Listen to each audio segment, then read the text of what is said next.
to 1. She's into about 16 to 1 in a Group 1. She's halved a quote. She's into 6th favourite.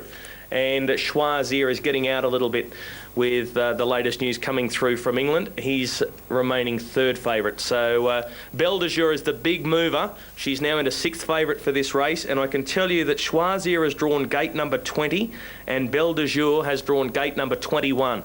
So the two Australian participants will be next to one another in the barriers. Choisir in 20 and Belle de Jour in gate 21. So there they are, parading at Royal Ascot, and the race is only about 15 minutes away. Eagle Farm race. All right, Craig, we'll leave it there. 4, 6, 1 and 2, race 12. These are the pictures coming through from Ascot. There he is, Choisir, on the screen. He looks well. Sweated up a little bit, but does look very well after his win during the week. That is Choisir. And number 18, saddlecloth number 18 is Belle de Jour. She's drawn gate 21. They'll be called forward shortly for the Golden Jubilee Stakes. And I can tell you that there has been some money with the English bookmakers for Choisir in the late minutes. It's come in some 50 cents or so. But at the moment, the equal second pick in the race is Choisir. The favourite for the race is number 22, Airwave. She has drawn barrier number 4 at her last few starts. She has missed the kick, and a lot of the experts suggesting she's going to have to be looking for a passage at about the 2 furlong mark. This is over the 6 furlongs, straight 6 furlongs at Royal Ascot, and they are being called forward for the Golden Jubilee Stakes. In fact, there are some horses that have been loaded away. We might take you trackside to Royal Ascot for the Golden Jubilee Stakes. Choisir and Belle de Jour trying to win for Australia. Well, Zipping, the French mare, looked well. Just have a quick update of the betting. I see there's money for 3 points, 20s into 14s, but 6 to 4, that's 7 to 4. Bargain Hunter's got the 7 to 4, 6 to 4 Airwave. Choisir is 13 to 2, so is Malhub. Just James on 10 to 1, open 12s, 14s, Farbreak and 3 points, who's come in for good money. More Luck has been back, 20s into 16, same price as Belle de Jour, 20 to 1 Zipping and Collude, and very big prices the others. The moment of decision, John, is nearly arrived. You've got to be quick because only about 3 or 4 more to go in. Ex-Australian Belle de Jour, 40 and 33. It was more on this morning. 16 now. Up the arm, 11 to 8 Airwave. I'm Airwave. I hope I'm on at 7 to 4. I hope you. Well, do you think you are? You either are, you're not. 11 to 8 now here. Airwave. Airwave is the 11 to 8 favourite. Choisir 13 to 2. I think we've got down to the final couple to go in. So let's see what's going to happen. Everyone's very excited about this. Let's pick up the commentary. Enjoy this. It'll be the fastest race you'll see all day. Yes, this is eagerly anticipated, this race. An international cast. Still got 2 or 3 to go in. Twilight Blues blindfolded. Choisir, who is a real power ball. Choisir still to go in as well. Zipping waiting as well. Airwave went in calmly. Twilight Blues is the one just holding matters up now. Mick Cannan's mount.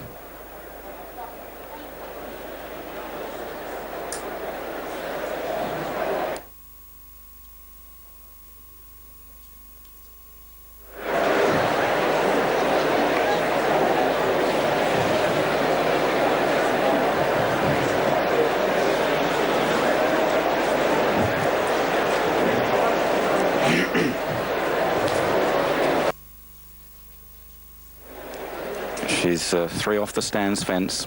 The last one about to go in. Zipping about to make up the line. They're set.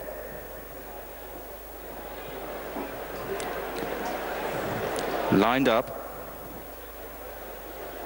Gates are back, they're off and racing, and Airwave jumps only moderately. Jumping right-handed, leaving the stalls was Malhab, and Morluck, who was stall 1, has now ended up 5 or 6 yards off the stands fence, but racing quickly. 3 points down the centre, and a white cap is right there as well, with Firebreaker towards the outside. Choisir leads a little group down the centre of the track by a couple of lengths to Continent chasing with Twilight Blues as they hurtle through the first furlong and a half or so. Choisir for Australia down the centre, 3 points. points right there as well, with Morlock towards the stand side. Behind these, Malhub on the stands fence as well, the blue and white jacket, Khulud in a black cap. Airwave is just following Malhub through. She's towards the stand side, spot a red cap. There is a gap if she's good enough as they run to the final quarter mile. Schwazier leads the way and is inching across from Malhub. Airwave chasing these further out. Twilight Blue, Steenberg was very nearly brought down, zipping with a late rally as well, running down to the final furlong. Schwazier's in front again at Ascot. Here comes Airwave with a thundering late run.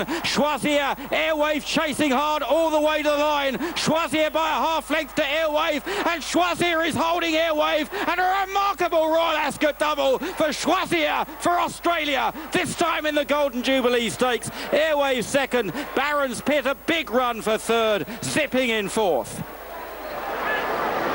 What a race, and Schwazier, what a speed double. The King's Stand on Tuesday, the Golden Jubilee today. Airwave has run a smashing race, but it's all about Schwazier, Gerald. He is a champion, make no mistake about that. Came from the outside, his sheer speed, that's what won him the race. Every chance Airwave came to attack Schwazier, couldn't get to him. This is an astonishing performance to win twice in 5 days, the two top sprints of the Royal Meeting. This is a champion sprinter, one of the best sprinters we've seen in a long time to be able to do this. No excuses for Airwave, the best horse won on the day. And a fantastic run in third by Barron's Pit, who has run well at a big price. OK, we must head off to air. We'll be talking about this for a long time to come.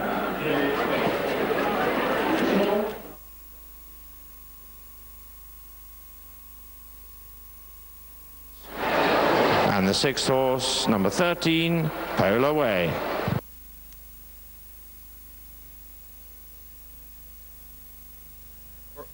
All right, well, Schwazier taking out the Golden Jubilee Stakes for Australia, and Paul Perry would be over the moon with that. He carried 59 kilos. He's racing as a 4-year-old over there in Europe.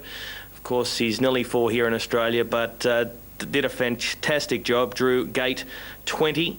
Worked across to the rails and held off Airwave in the concluding stages to prove too good. And he's got a sensational straight track record. He's now had 6 starts down the straight for 4 wins and 1/3, including 2 wins in Europe. And that will make him one of the highest rated sprinters in Europe. And race time we'll have for you shortly, but it's about 1:12:36. We'll wait for that to be confirmed. But there he is, Schwazier, winning the Jubilee Stakes, and news coming through that it's a course record. Schwazier has run a course record of 1:12.33, just to show you how good he went. And there he is coming down with about 300 metres to go. He worked across to the rails and just proved too good for them. Airwave came at the horse, but Schwazier, he dug deep and was too good. Belle de Jour, she seemed to hamper one of the other runners in the race. It might have been Steenberg, and Belle de Jour, she's battled on and finished in the back half of the field, but Paul Perry, son Shannon, they've done a magnificent job with this horse to get him over to Europe. Plenty of Australians have travelled in the past, not with the success of this bloke, and Schwazier. Too good for them in the Golden Jubilee Stakes, and jockey Johnny Murtagh very, very happy. Of course, did a little bit of his apprenticeship out here in Australia, and it makes it all more special for Paul Perry as well. So, Group 1 winner over there in Europe, and the horse is about to be taken back to scale. Schwazier going back to scale now after winning the Golden Jubilee Stakes over the 1,200 metres, the straight 6.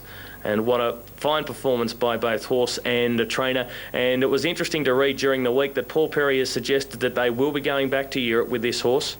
So no doubt he is now worth quite a lot of money, and they are very keen to go back maybe next year and defend his crown. But Paul Perry said he will be coming back here to Australia and then back off to Europe again. Repeating a track record, 1:12:33 for the horse, and he's now taken it 6 starts for 4 wins. So there it is. Schwazier has taken out the Golden Jubilee over the 1,200 metres at Royal Ascot. What a fine day for the Perrys.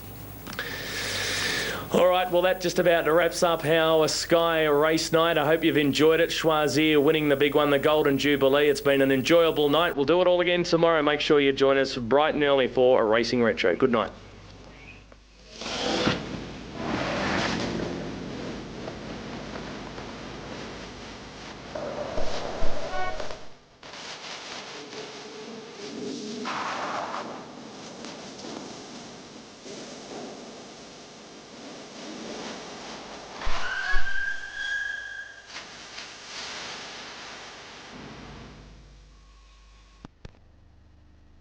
One of the sporting and social highlights of the English summer concludes today. It's been a terrific week at Royal Ascot.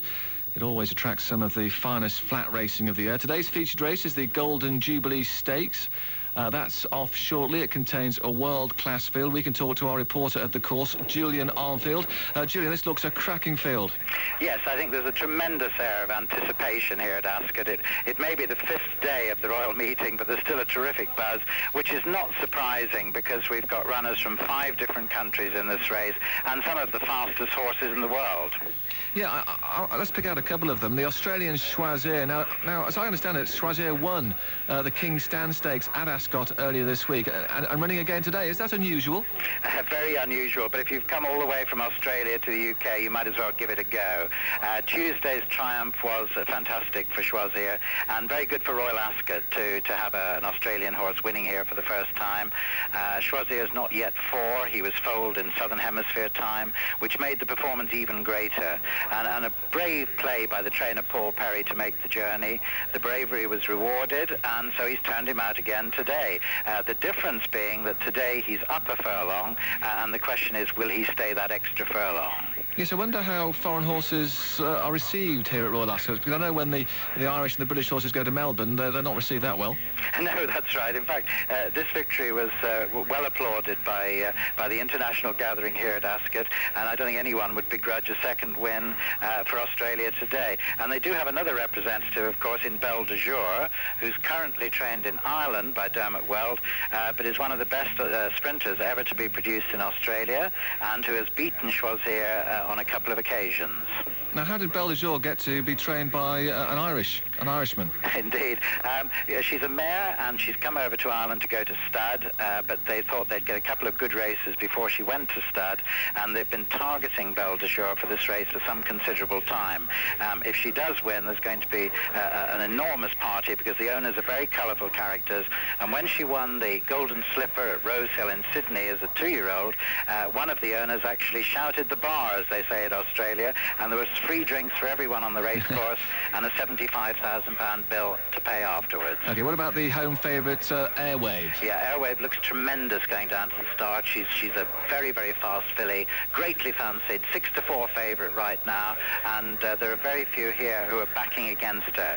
She showed a devastating turn of foot, winning at Sandown on her seasonal reappearance, and the big question mark is at Sandown she dwelt in the stalls and had to come from last place to first place.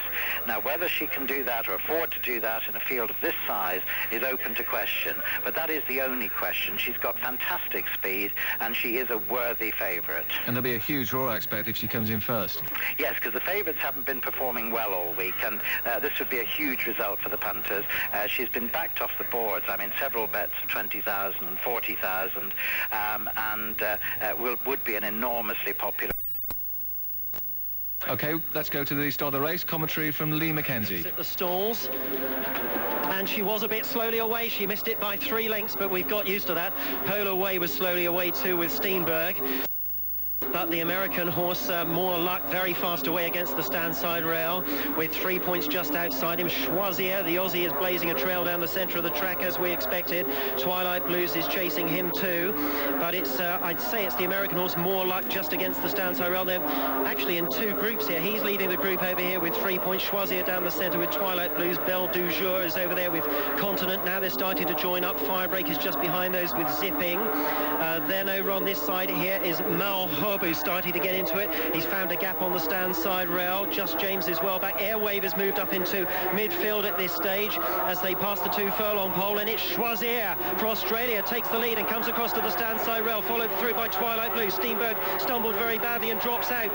Twilight Blue Zipping coming into it, Polar Way down the centre, but it's Choisir against the stand side rail. Here comes Airwave, charging at him now inside the final furlong. Choisir's got the lead against the stand side rail for Australia. Airwave's coming very late. Choisir's hanging on. He's dying near the finish. Airwave catching him at every stride. Choisir hangs on. A historic double for Australia. Airwave second, and Barron's Pit was third. Zipping was fourth, and Just James fifth, and then came Polar Way and Malhub back in the field with Twilight Blues. and Firebreak, and the American horse More Luck, who was in a complete state. He finished a long way last. That is absolutely fantastic. A wonderful result for Australia. Well, I suppose you could say after the rugby this morning we owed them one, and a wonderful result for Royal Ascot as well. Airwave missed the breakers. We thought the winner was always up there. Airwave had to come from behind, but ultimately the Aussie was just too good, Cornelius. Wasn't that a fantastic victory? Breathless, aren't you? Absolutely breathless. Fantastic piece of commentary from Lee Mackenzie there to describe every inch of the Golden Jubilee Stakes, which has left us breathless here this afternoon. I don't think, Lee, even if Airwave had got straight out of the stalls, it wouldn't have made any difference. This Choisier is something very, very special indeed. And when you consider he came from a stall near the centre of the track, and he brilliantly ridden by the jockey. Oh, Johnny Murtagh had to get him across, and somehow he found his way across to the stand side rail, which always helps the horse. And Airwave, funnily enough, who was drawn near the stand side rail, found herself challenging wide of him. But that is the nature of Airwave, isn't it? She misses the break in her races, and that's always going to count against her. But you can't take anything away from this horse. This is an absolute speed machine, and he must have claims to being the best sprinter in the world. Lee Mackenzie and Cornelius Lycett, our racing correspondent. Let's return now to Julian Armfield. Julian, well, it's all been said, hasn't it? What a terrific race. And Choisier, what a horse. 2 wins in a week. Fantastic. I mean, the tremendous air of pleasure here that this Australian horse could come over here, acclimatise so quickly and win 2 of the great races at Royal Ascot. A fantastic training performance.